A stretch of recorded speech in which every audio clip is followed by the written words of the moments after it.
نحمده ونصلي على رسوله الكريم اما بعد اعوذ بالله من الشيطان الرجيم بسم الله الرحمن الرحيم وإن كانت لكبيرة إلا على الذين هدى الله وما كان الله ليضيع إيمانكم إن الله بالناس لرؤوف رحيم صدق اللہ العظیم۔ یہ سورہ بقرہ کی آیت نمبر 143 کی تلاوت کی گئی ہے۔ اس کا ترجمہ سماعت فرمائیں۔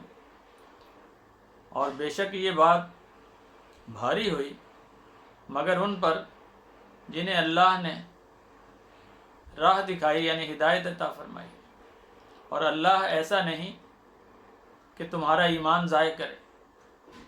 بے شک اللہ لوگوں پر بہت شفیق اور نہایت مہربان ہے۔ میرے محترم ناظرین و سامعین، السلام علیکم ورحمۃ اللہ وبرکاتہ۔ بیت اللہ مقدس ترین مقام ہے۔ دنیا کے عبادت خانوں میں یہ سب سے قدیم اور متبرک جگہ ہے۔ وطنی اعتبار سے عربوں کے نزدیک یہ بہت ہی قابل احترام تھا، لیکن رسول اکرم صلی اللہ علیہ وسلم کی مکی زندگی میں نماز بیت المقدس کی طرف رخ کر کے ادا کی جاتی تھی۔ وطن پرست عربوں کے لیے یہ ایک بڑا امتحان تھا۔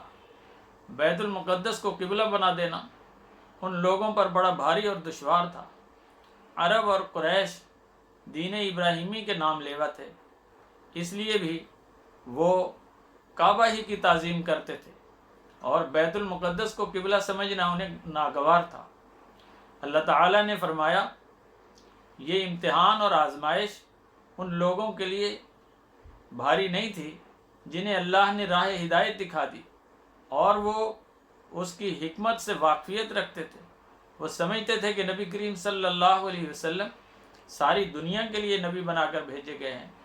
انہیں بیت المقدس کے قبلہ بنا دیے جانے پر کوئی تعجب نہیں ہوا، بلکہ وہ بلا چون و چراغ اللہ کے آگے جھک گئے اور اس امتحان میں بڑی کامیابی سے نکل گئے۔ جب دوبارہ خانہ کعبہ کو قبلہ مقرر کیا گیا تو بہت سے لوگوں کے دلوں میں یہ شبہ گزرا کہ اس طرح وہ تمام نمازیں جو بیت المقدس کی طرف رخ کر کے ادا کی گئی تھیں وہ ساری کیا بیکار چلی گئی، اور خاص طور پر وہ صحابہ تو بہت ہی خسارے میں رہے جو قبلہ تبدیل ہونے سے پہلے ہی فوت ہو گئے۔ تو اللہ تعالیٰ نے ان کے اس شک کو دور کر دیا اور فرمایا، اصل چیز فرما برداری ہے۔ بیت المقدس بھی ہمارے ہی حکم سے قبلہ مقرر ہوا تھا، اس لیے جنہوں نے اس کی طرف رخ کر کے نمازیں ادا کی ان کا ثواب اپنی جگہ قائم ہے۔ اللہ تعالیٰ تو انسانوں پر نہایت شفیق اور نہایت مہربان ہے، وہ کسی کی نیکی کو ضائع نہیں کرتا۔ اللہ تعالیٰ ہمیں سمجھنے کی توفیق عطا فرمائے۔ وآخر دعوانا ان الحمد للہ رب العالمین۔